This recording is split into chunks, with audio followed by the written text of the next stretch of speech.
중국 문화 싹 다 베껴서 만든 파묘 같은 영화를 만드는 한국 여행 담당자를 한다고? 접는 게 좋을걸? 여기 한 중국인이 금발 머리를 한 서양 여성에게 조언을 하고 있네요. 잠자코 중국인의 말을 듣고 있던 이 여성이 이내 한마디를 하자 중국인은 도망가 버립니다. 대체 이들 사이에 무슨 일이 벌어진 건지 한번 알아보러 가실까요? 구독과 좋아요를 눌러주시면 영상 제작에 큰 힘이 됩니다. 안녕하세요, 여러분. 제 이름은 샬롯이에요. 기후가 좋고 땅이 넓기로 유명한 호주에서 자랐죠. 저는 지금 시드니에 있는 한 여행사에서 일하고 있어요. 제가 하는 일이 뭐냐고요? 여행 상품을 기획하고 손님들 문의도 받고 여행 일정도 짜고 있어요. 꽤 바쁘지만 보람찬 일이에요. 그런데 요즘 우리 회사에서 완전 특별한 프로젝트를 진행하고 있어요. 그게 뭐냐면 바로 한국 여행 상품을 새로 내놓는 거예요. 제가 이 소식을 듣고 얼마나 신났는지 몰라요. 제가 가장 좋아하는 나라가 한국이거든요. 처음에는 단순하게 BTS 때문에 한국을 알게 되었어요. 칼군무에 잘생긴 사람들이 노래까지 잘하니까 처음 노래를 듣자마자 푹 빠져버리더라고요. 이것저것 한국에 대해 또 재밌는 것이 없을까? 하고 궁금해서 찾아보니 넷플릭스에 올라오는 K-드라마도 너무 재밌는 거 있죠? 제가 진짜 얼마나 K-드라마를 좋아하냐면요. 자막으로 보기 싫어서 오징어 게임을 70번이나 보면서 한국어를 공부했다니까요. 물론 그걸로 완벽해지지 않아서 한국어 학원까지 다녔지만요. 아직도 현지인만큼 할 수는 없겠지만 웬만한 대화는 자신이 있습니다. 사실 호주에서는 해외여행을 갈 때 미국이나 유럽 쪽을 많이 가고 아시아 쪽으로는 일본으로 많이 계획을 해요. 그런데 최근 들어 우리 회사를 찾는 손님들 중에 한국 여행을 문의하는 분들이 부쩍 늘었대요. 우리 방탄소년단 오빠들 효과 때문일까요? 제가 한국에 대해 관심이 많고 한국어를 잘한다는 소문이 퍼져서인지 회사에서도 한국 관련 업무는 주로 제가 도맡아 하고 있죠. 아무튼 대표님께서 저를 따로 불러서 저보고 특별히 한국 전문 여행 상품을 기획해 보라고 하더라고요. 저는 그 말을 듣자마자 속으로 환호성을 얼마나 질렀는지 몰라요. 저는 사실 중국 쪽 패키지를 담당하고 있었는데 기획 때문에 직접 중국에 방문하면 너무 스트레스 받았었거든요. 중국에 여행 갈 때마다 느낀 건 중국인들은 항상 친절하지 않고 지나가다가 모르는 것이 있어서 물어보면 그거마저도 무시하고 휙 지나갈 때가 많았죠. 길거리에 쓰레기도 너무 많기도 하고 음식도 맛집이 별로 없어서 좀 먹을 만한 곳을 찾는 것도 얼마나 힘들었는지 몰라요. 중국 담당을 하기 싫은 것을 겉으로 티를 낼 수도 없는 노릇이고 계속 스트레스만 받아왔었거든요. 그런데 제가 한국어를 공부하고 한국에 대해 잘 아는 것이 이렇게 도움이 될 줄이야. 너무 기분이 좋아. 과거의 저를 얼마나 칭찬했는지 몰라요. 저는 그 다음 날부터 회사에 칼같이 출근해서 반드시 한국 패키지 여행을 성공시키겠다라고 다짐하면서 열심히 기획했어요. 다시 중국 패키지 기획 쪽으로는 죽어도 가기 싫었거든요. 그렇게 노트북 앞에 앉아서 한국 여행 정보며 블로그며 돌아다니면서 머리를 싸매고 있는데 제 직장 동료 수양이가 다가오더니 뜬금없는 소리를 하는 거 아니겠어요? 샬롯, 너무 속상하겠다. 중국 패키지 기획이 샬롯의 커리어에도 도움이 많이 될 텐데 갑자기 한국 쪽 기획으로 발령이라니 딱 봐도 망할 수밖에 없는 여행지잖아. 지금이라도 내가 대표님한테 잘 말해볼 테니까 중국 기획팀으로 바꿔달라고 하는 것 어때? 한국에 가봤자 다 중국에 있는 것을 베낀 것 뿐이라서 여행하시는 분들도 재미없을 거라고. 아무리 좀 바꿔서 베꼈다고 해도 원조인 중국이 있는데 어떤 흥미가 있겠어. 김치나 한복도 다 중국 걸 베낀 거잖아. 한국 쪽 고객들은 BTS 때문인데 이전에 부채춤 춘 것도 중국 걸 베낀 건데 그런 거 알면 더 실망하고 한국에 대해 이미지가 안 좋아질 뿐이라니까.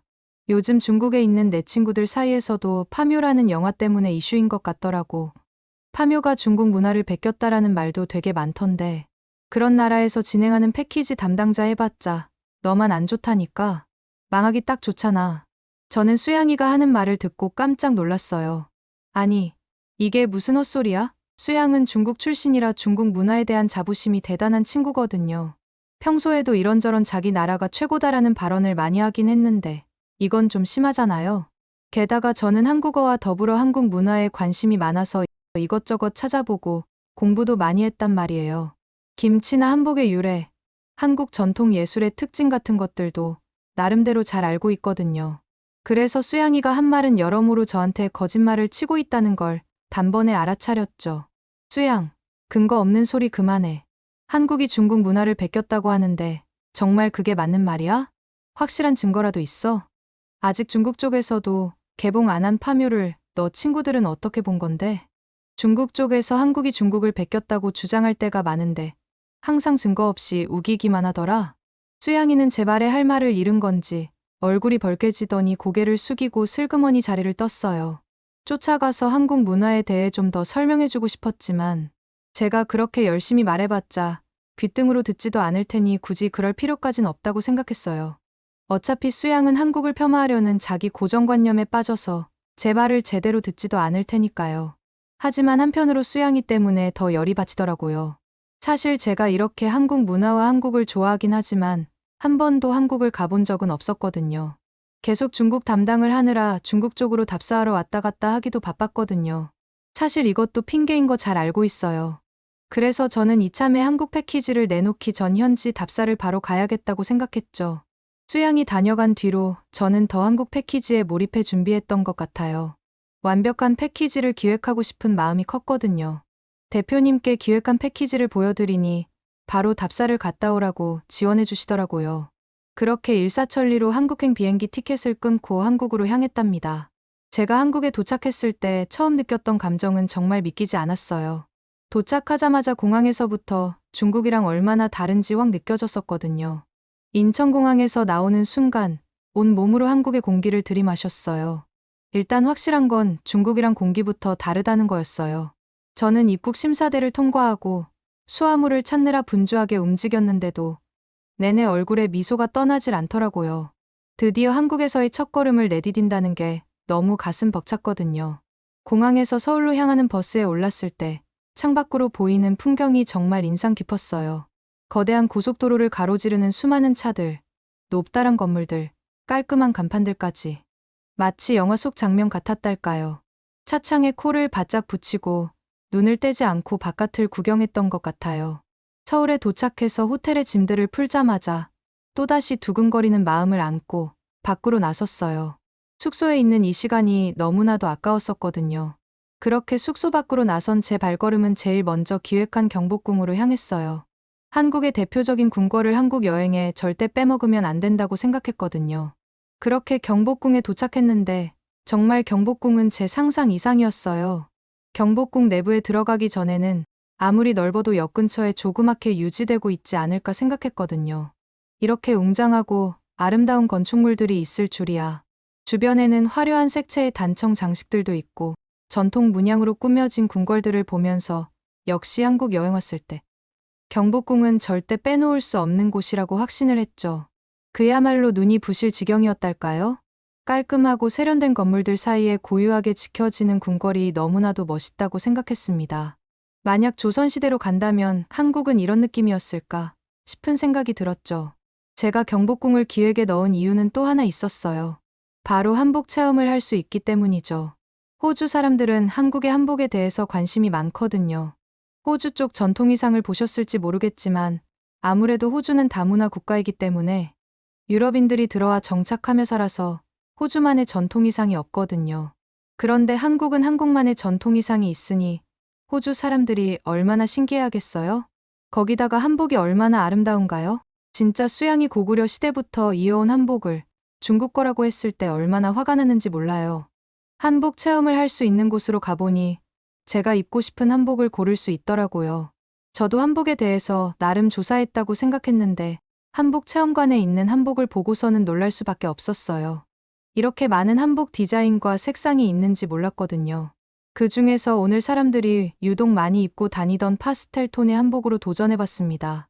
화려하고 예쁜 색을 가진 둥근 저고리에 풍성하고 고운 치마를 갖춰 입어보니 정말 저도 한국인이 된 듯한 기분이 들었죠.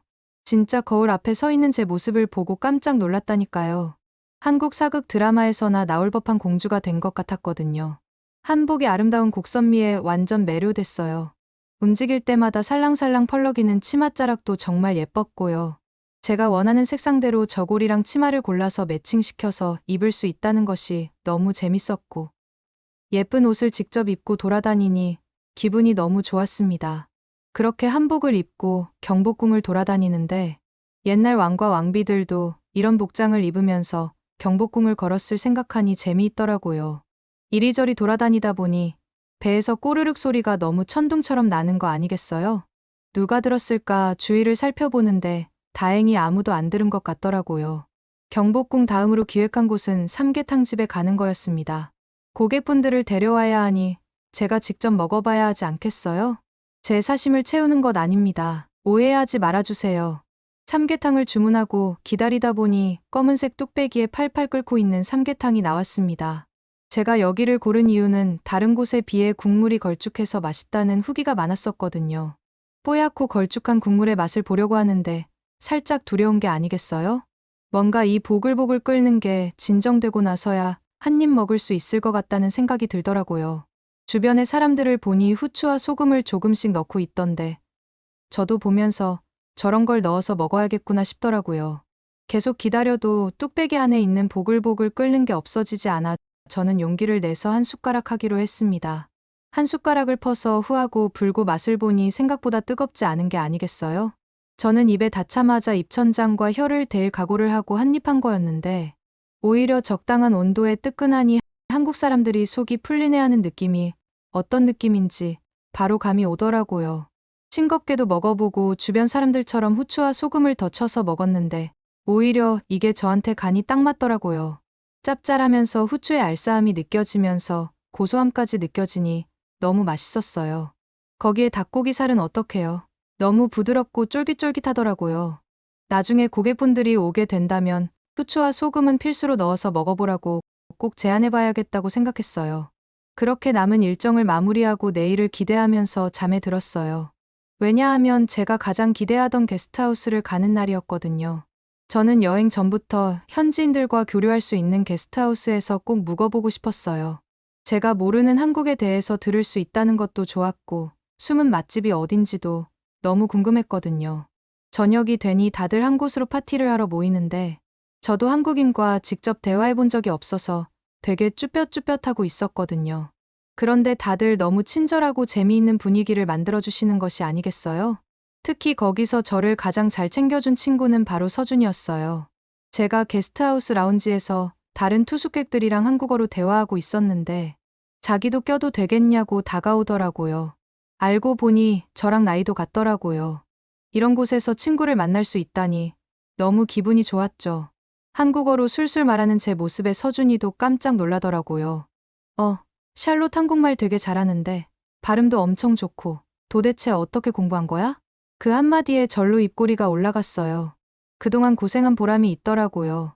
제가 한국어로 그치, 한국 오기 전부터 엄청 열심히 공부했거든 이라고 으스댔더니 서준이도 엄지손가락을 축혀 세우며 엄청 신기해하더라고요. 이런저런 대화를 하면서 서준이랑 금세 가까워졌어요. 이야기를 나누다 보니까 취향도 잘 맞고 웃음 코드도 똑같더라고요. 저희는 밤새도록 수다 떨면서 각자가 어떻게 살아왔는지에 대한 얘기도 하면서 온갖 에피소드며 다 쏟아냈죠. 벌써 절친이 된 것 같은 그런 기분이었달까요? 더욱 좋았던 건 서준이가 서울 토박이라 여행 팁을 줄 수 있다고 하더라고요. 제가 미처 알지 못했던 맛집이나 숨겨진 명소 같은 걸 소개해주겠다고 약속했죠. 인사동 같은 유명 관광지들도 직접 안내해주기로 했어요. 마침 제 기획에도 들어가 있는 기획이었는데 저보다 더 잘 알고 있는 서준이가 가이드를 해주면 더 자세히 들여다볼 수 있겠구나 하면서 기분이 너무 좋았죠. 인사동에 도착했을 때 거리에 발을 딛는 순간 눈이 휘둥그레질 수밖에 없었습니다. 이 거리를 뭐라고 설명해야 할지 모르겠어요. 골동품 가게에 화랑의 전통찻집에 길거리 먹거리까지 없는 게 없더라고요. 구경하느라 정신없이 이리저리 돌아다녔죠. 특히 그 길거리 음식 냄새는 정말 환상적이었어요. 붕어빵 냄새, 호떡 냄새가 코를 간지리는데 침이 꼴깍 넘어갈 지경이었다니까요. 거기서 가장 인상 깊었던 간식은 꿀타래였어요. 굉장히 많은 실들을 겹겹이 해서 간식으로 만드는데 너무 신기하더라고요. 직접 입에도 넣어봤는데 실이 겹겹이 쌓여 있어서 딱딱한 식감을 낼 줄 알았는데 입에서 사르르 녹는 것 아니겠어요? 너무 맛있어서 2박스나 더 사버렸다니까요. 근데 그때 서준이가 갑자기 한강 야경 보러 가는 건 어떠냐고 하는 거 아니겠어요? 순간 눈이 동그래졌어요. 서울 야경하면 63빌딩이나 남산타워밖에 몰랐거든요. 설마 한강에 숨은 야경 명소가 있을 줄이야. 완전 기대하면서 따라 나섰죠. 택시 타고 차창 밖을 내다보는데 서울 밤거리가 장난 아니게 화려하더라고요. 네온사인 가득한 건물 조명에 차들은 북적북적 밀리는데 정말 살아있는 도시 같았어요. 한강 선착장에 도착해서 유람선에 올랐는데 배 안의 인테리어가 완전 고급스러웠어요. 은은한 촛불에 클래식 음악까지 깔려 있으니 왠지 꿈 같은 기분이 들더라고요. 천천히 흘러가는 한강 위로 야경이 끝내줬어요. 어둠 속에 빌딩들이 반짝반짝 빛나는데 다리에 걸린 화려한 조명까지 더해져서 정말 황홀했다니까요. 그 모습에 넋놓고 있는데 서준이도 완전 감동한 얼굴을 하고 있었어요. 알고 보니 서준이도 한강 유람선이 처음이라고 하는 거 아니겠어요? 저를 위해서 이렇게까지 준비한 서준이에게 너무 고맙기도 하고 분위기가 너무 좋아 설렘도 느껴지기도 하더라고요.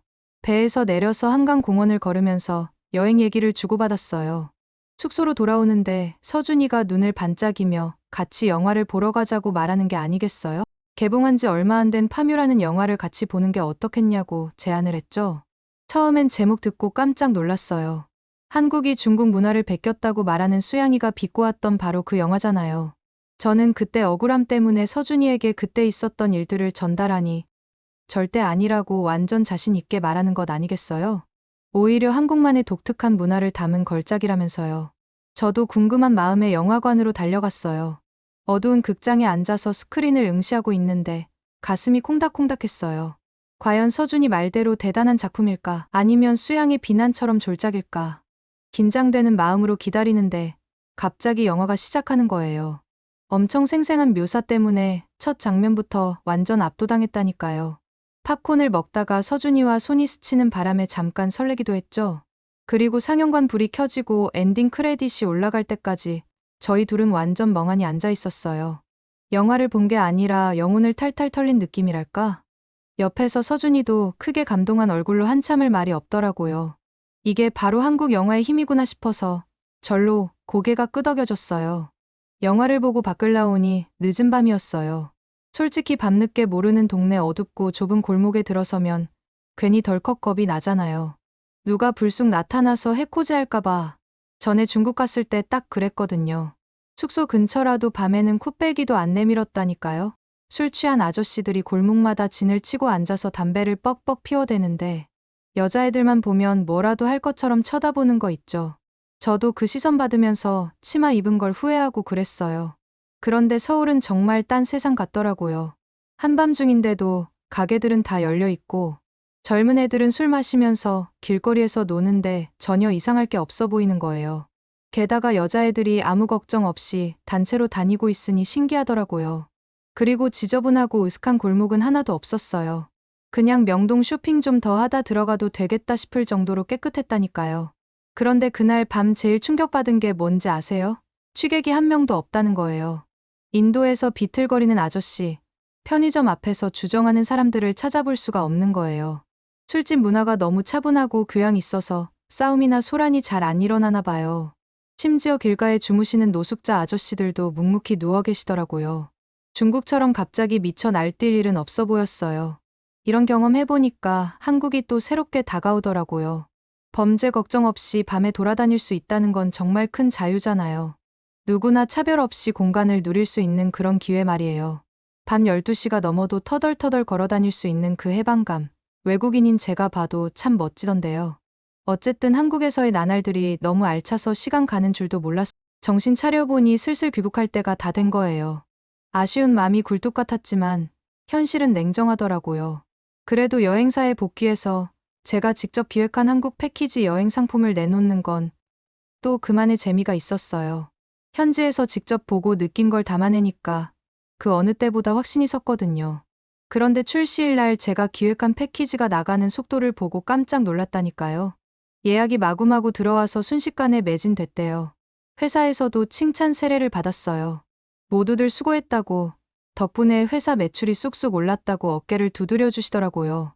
한국통 샬롯이 된 것 같아서 으쓱한 기분이 들었어요. 앞으로 회사에서 한국 쪽 일은 다 저한테 맡기기로 했대요.